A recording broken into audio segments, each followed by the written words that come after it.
Let's get it.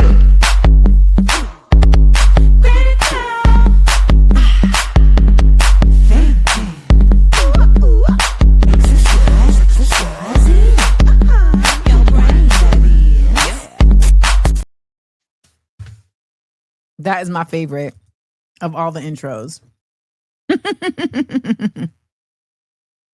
So let's talk about the Black radical tradition.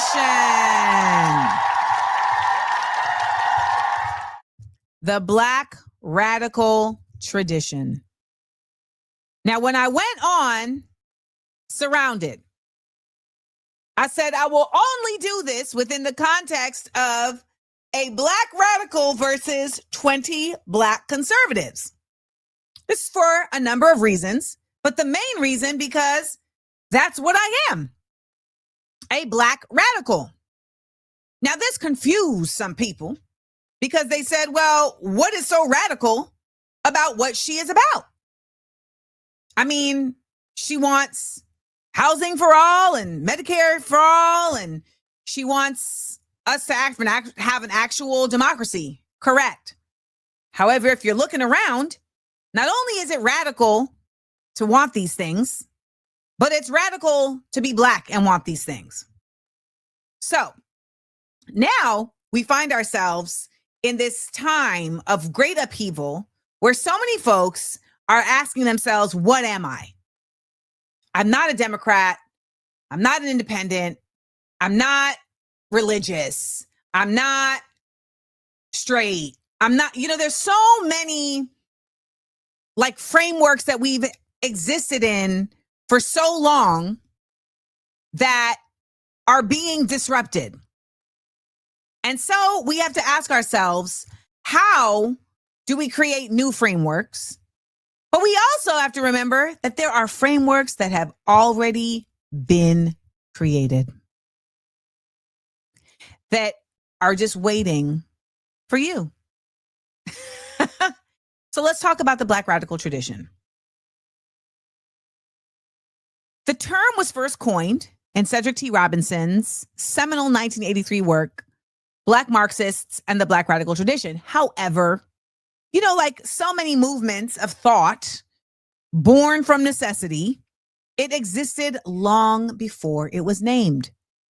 A Black radical is someone who within their life and livelihood opposes, educates, and organizes against imperialism, capitalism, and colonialism, while uplifting art as education, collective liberation, and the protection of laborers and their labor from exploitation by the ruling class. It is a stance that refuses assimilation into white supremacist frameworks as a method of protection or equality. This is the Black radical tradition. Now, I'm sure that in laying out that definition for you, you can think of individuals who have come before us and who that exists right now that embody this. People that you have read, people whose work you've been inspired by. And you're saying, well, I didn't really know that that was like their title. And I want to just make a point that it doesn't have to be a title. Not everything has to be named, because oftentimes naming it also makes it a target. But sometimes it is absolutely necessary in order to object and refuse being included in spaces that you object to and refuse. In my case, I object to being called a liberal. Though the general concept of being liberal is something that is open, something that is that has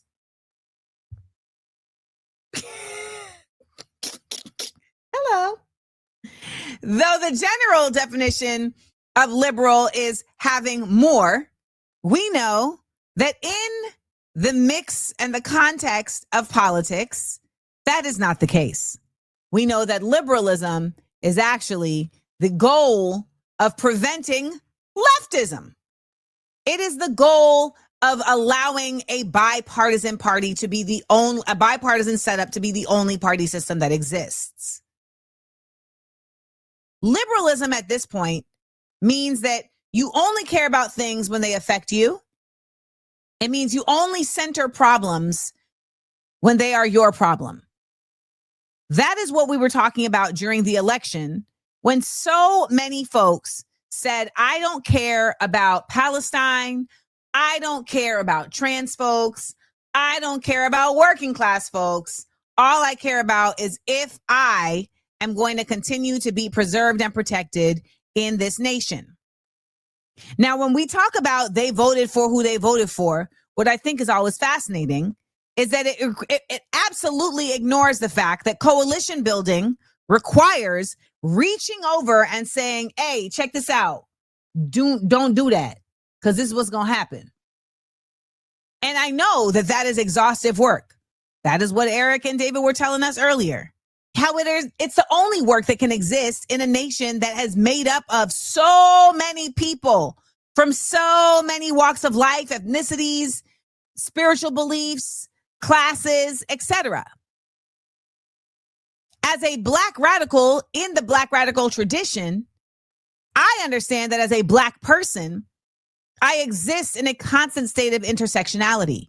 And that intersectionality informs my coalition building as a centerpiece to the multi-pronged approach that I take to liberation.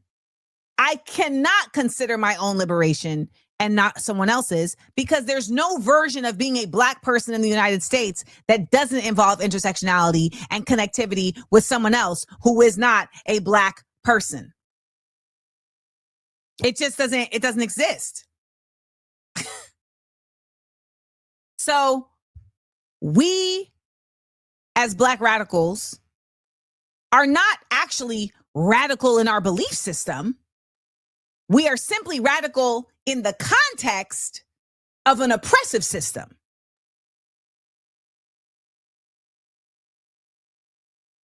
And that is what makes us radical. But that is not something just solely owned and identified by Black people. We have seen Irish radicals in Northern Ireland who fought. We have seen the radical Zapatistas in Mexico who now have their own community, their own nation. We understand that radicalism is not of something that you are, gatekeeping. Radicalism is not something you're gatekeeping. Radicalism is something you are teaching. That's the goal. Now, we have some folks in the chat who are always giving us so much more knowledge. We have the partisans in Italy. Can any of you all name any radical groups in other countries, in other nations, or here in the United States outside of Black folks? Let's do that. We got the Black Panthers. They're a radical group. We got the, what else? Let's see. I'm gonna wait.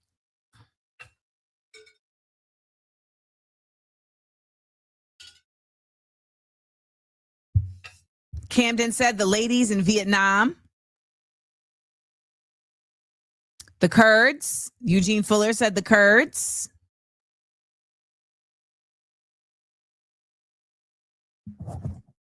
Well, neo-Nazis were absolutely radicals during World War II. So someone said the Proud Boys. Does anyone want to say why the Proud Boys are not radical? The Brown Berets. The Revolution Permanente. Not Permanente. The Revolution Permanente in France. Yep, the Panthers was the first one that I said.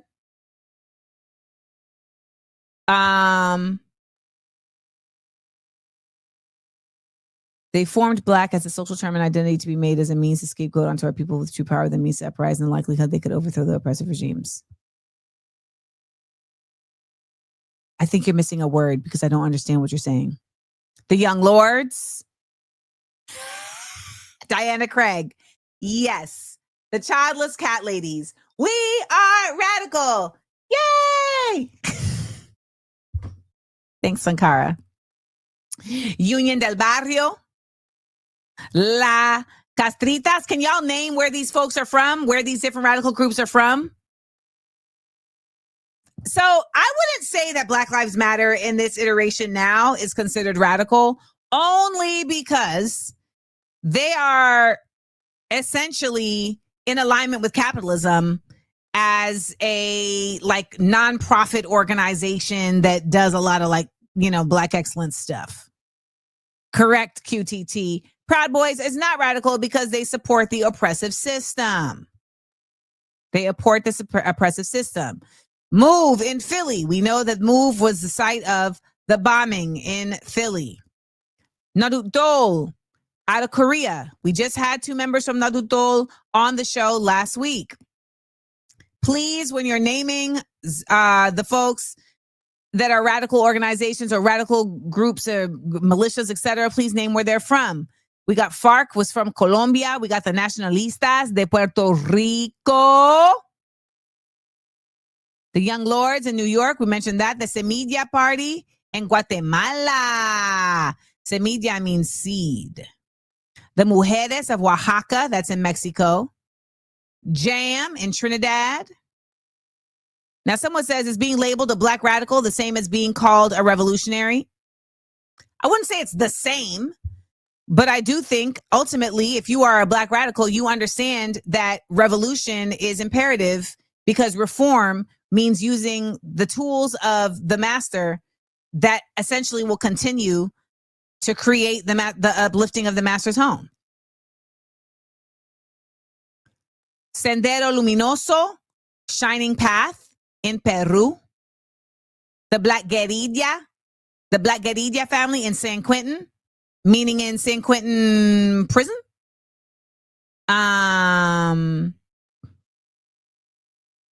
Las Castritas from Cuba.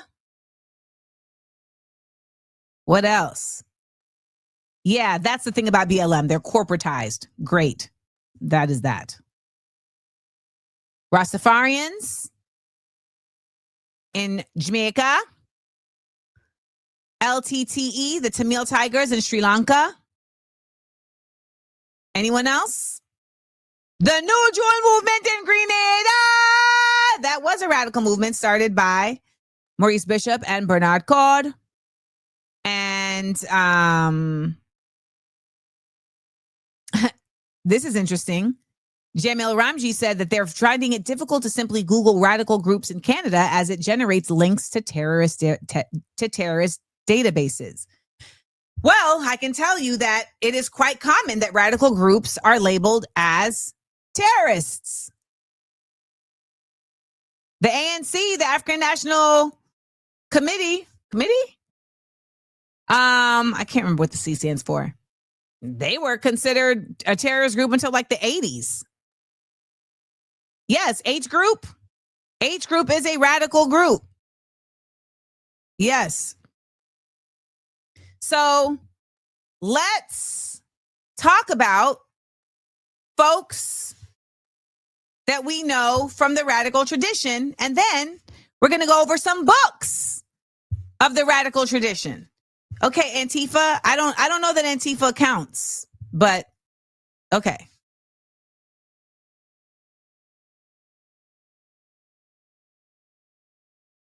Yes, but Black Lives Matter LA is not black. There's Black Lives Matter grassroots, and then there's Black Lives Matter like worldwide.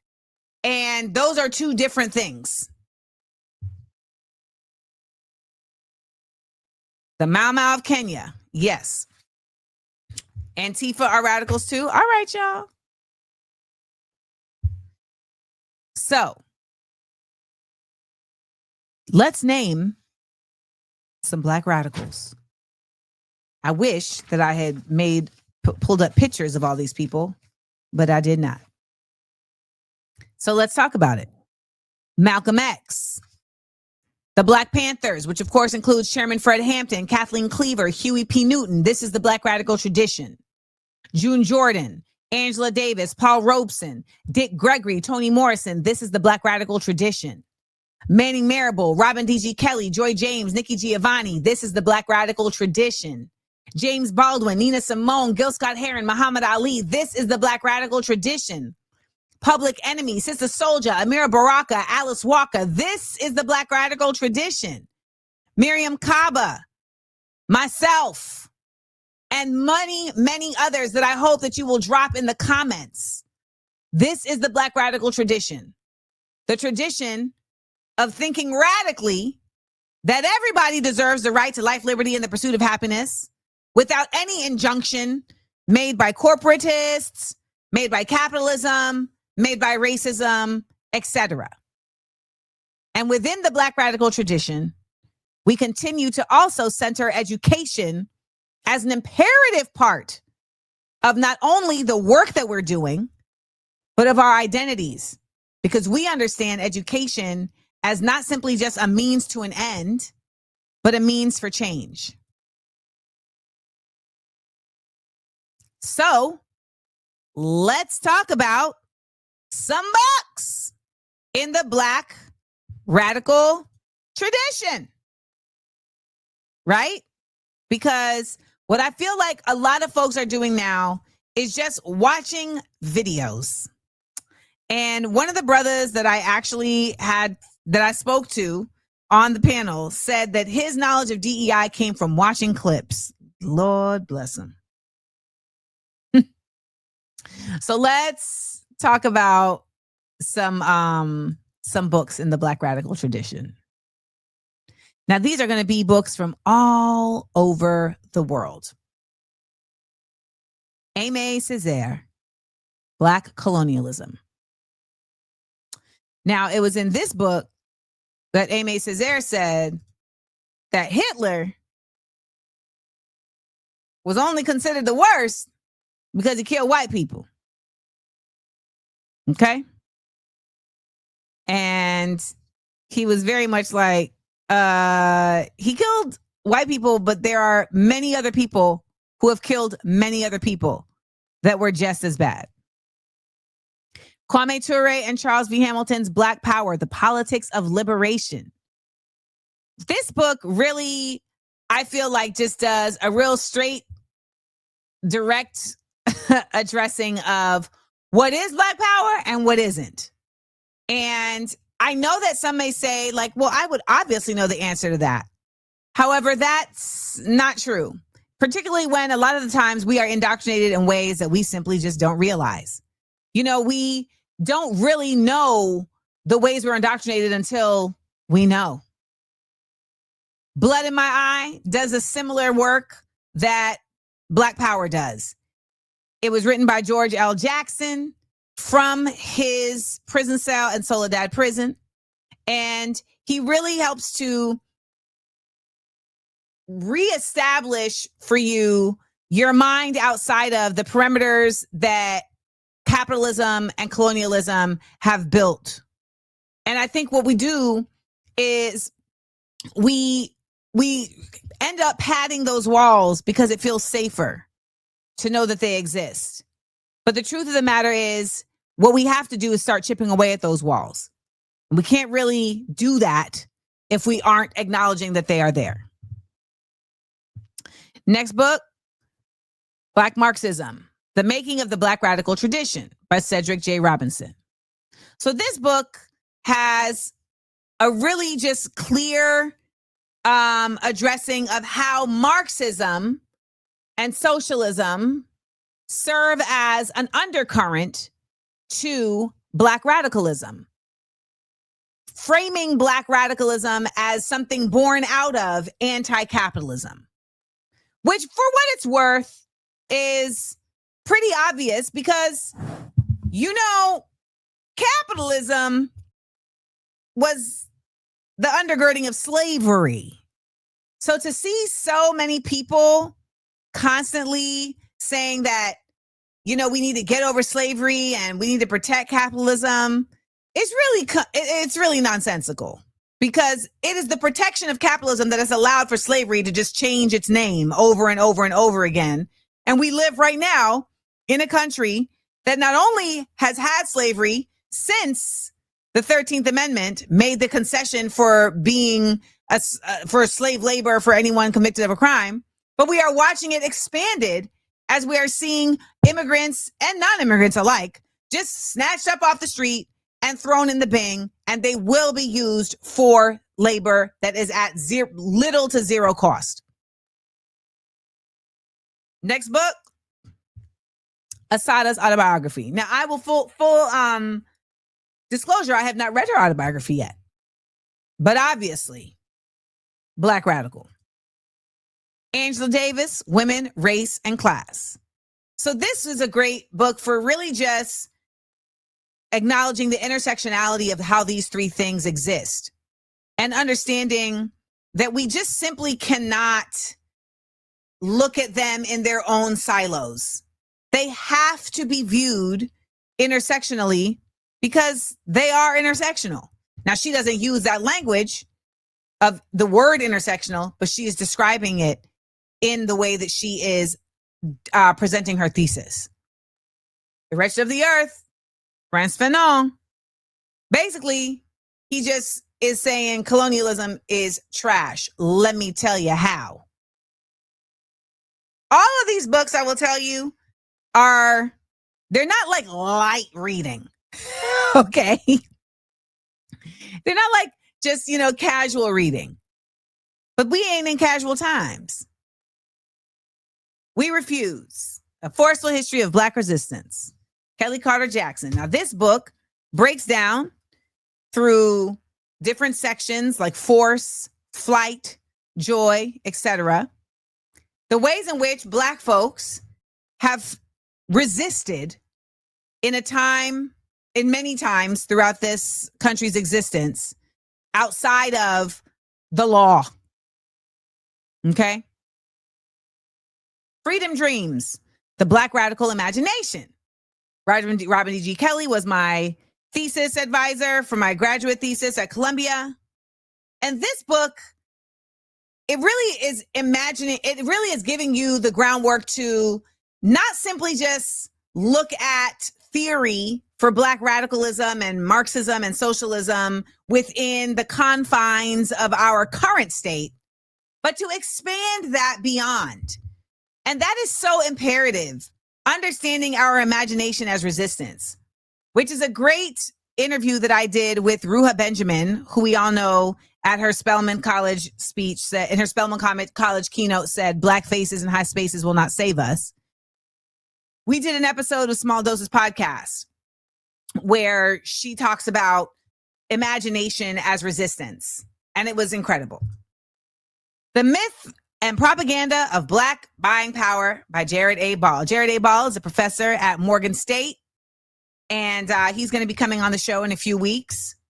And in this book, he is essentially breaking down the ways in which Black buying power has been used to uplift and undergird the same capitalist structures and systems that harm Black people, that are weaponized against Black people. This is a radical concept, right? Because ultimately, we've always been convinced, like, no, Black people are the biggest consumers. We're the ones spending the most money, etc. Not realizing that that same assertion is also being used against us in so many ways. So many ways. And last but not least, and then we have Miriam Makeba. We Do This Till We Free Us, Abolitionist Organizing and Transforming Justice. We also saw David mention her book, Let This Radicalize You. What Miriam Makeba is doing in these books is she is giving you frameworks of how to not simply be an organizer, but to how to exist in community, how to exist as an organizer, right? How to see your world as your world, okay? Not just as a world that you are in and subject to. And thus, it is your responsibility. And last but not least, Left of Karl Marx by Claudia Jones. Claudia Jones, a Trinidadian who was a political writer and journalist, and who was introduced to me the first time I did What Would the Ancestors Say at the People's Forum. And Hannah, who is the person who runs the People Forum, or one of the people who runs the People's Forum, gave me this book as a gift and introduced me to yet another Black radical. So there you go. A whole list of Black radicals that have come before you and that are existing right now. And I can't wait to add What Would the Ancestors Say to that list. I wrote a conversation between Frederick Douglass and Clarence Thomas last night in What Would the Ancestors Say that I'm really proud of. And it's taken me 2 weeks to write it, which may not seem like a long time, but it is, because I write really fast. And I got to tell you, I was annoyed that it took me that long, but I finally got it done. And I cannot wait to bring What Would the Ancestors Say to you and the world and to the tradition of Black radicalism. Again, I want to remind you all that Black radicalism is not a political ideology or some just like academic rhetoric. It is a framework within which you can exist. And it aligns with the radicals from all these other groups. And that is what fosters the connectivity and coalition building that the oppressors would love so much to see dissolved.